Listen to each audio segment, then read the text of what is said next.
Tere! Mina olen Helgi Leppa, Tallinna Lastekodu, ema ja lapse turvakodu vanemsotsiaaltöötaja. Ema ja lapse turvakodu osutab abi ja kaitset naistele, eelkõige emadele lastele, kes on kogenud perevägivalda või muu erakorralise asjaolu tõttu vajab eluaset ja abi igapäevaelu korraldamisel. Aastas saab meilt abi ligikaudu 70 klienti, 30 ema ja 40 last.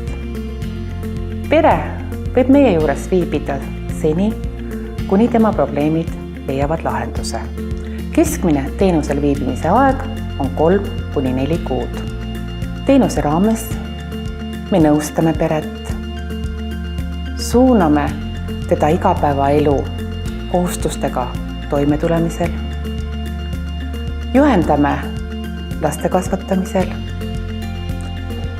nõustame haridusküsimustes, abistame töökoha leidmisel, võimalusel õpetame lapsi õppetöödes,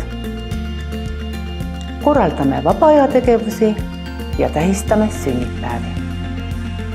Emadele lastega on 7 tuba ja 25 voodikohta. Toad on eri suuruses, kooliealistele lastele on tingimused õppimiseks. Toas on olemas kirjutuslaud ja laualamp. Meil on duširuum ja pesu pesemise võimalus. Esikus on riiete hoidmiseks suur riidekapp. Köögis on kööginurk vajalike tarvikutega.